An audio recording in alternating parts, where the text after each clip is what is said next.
a planet whose size is same. Size same से मतलब क्या हो गया? साइज सेम का मतलब हो गया रेडियस सेम.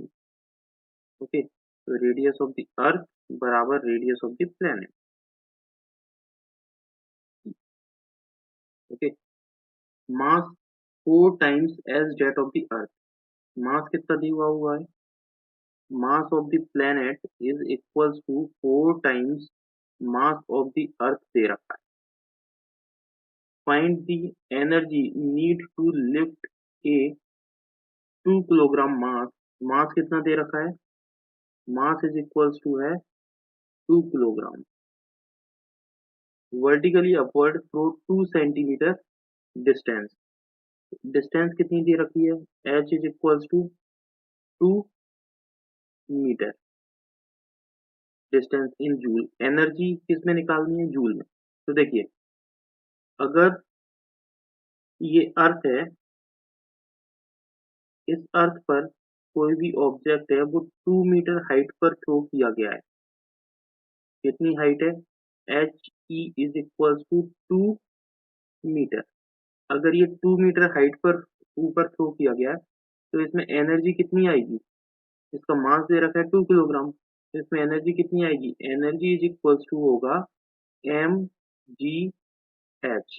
तो यहाँ पर अर्थ के लिए जी ई आ जाएगा और हाइट आ जाएगी एच ई.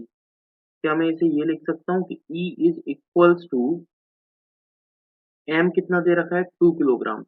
जी की वैल्यू सपोज 10 है और एच ई कितना है?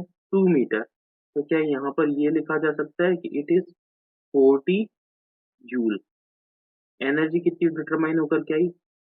On earth. अर्थ पर एनर्जी कितनी डिटरमाइन होकर के आ गई? 40 जूल. दूसरी तरफ देखिए, यहाँ पर प्लेनेट है. प्लेनेट यहाँ पे देखिए, ई की जी की वैल्यू दे रखी है 10 मीटर, इसलिए मैंने यहाँ पे जी की वैल्यू 10 मीटर रखी है. सॉरी, 10 मीटर पर सेकेंड स्क्वायर रखी है. ये है अपने पास प्लेनेट, ये है अर्थ. इस प्लेनेट पर अगर कोई ऑब्जेक्ट है, जो ऑब्जेक्ट ऊपर थ्रो किया गया है. ओके, जब उसे ऊपर थ्रो किया गया है तो इसकी अगर मुझे एनर्जी डिटरमाइन करनी है तो वो एनर्जी कैसे डिटरमाइन करूंगा? E is equals to M mass, क्योंकि मास हमेशा कांस्टेंट होता है इन दी होल यूनिवर्स. तो mass into G M, G sorry G P मतलब प्लेनेट की gravity, into H P height. E is equals to, E planet के लिए एम की वैल्यू मुझे दे रखी है कितनी? 2 किलोग्राम. हाइट अगर इसी हाइट पर मैं फेंकूंगा तो ये कितना आ जाएगा? 2 मीटर हाइट. अगर सेम हाइट मुझे लेनी है तो 2 metre height into G P.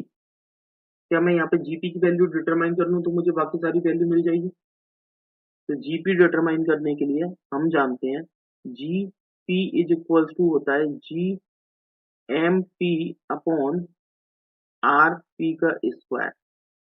Same size होने की वजह से आर ई बराबर आर पी के है, तो इसे मैं लिखूंगा आर ई का स्क्वायर. और इसे M P is equals to 4 into M E दे रखा है, तो G 4 into M E upon R E का स्क्वायर. तो यहाँ पर ये देखिए, ये वाली जो पूरी वैल्यू है वो किसके इक्वल है? ग्रेविटी ऑफ द अर्थ के इक्वल है. तो इसे लिख रहा हूं मैं 4 इंटू जी ई. राइट. तो यहाँ देखिए, यहाँ मैं वैल्यू पुट कर रहा हूँ इसकी, जीपी की जगह पे मैं कर रहा हूँ 4 इंटू जी. तो E P is equals to 2 into 2 हो गया 4, 4 इंटू 4 जी ई.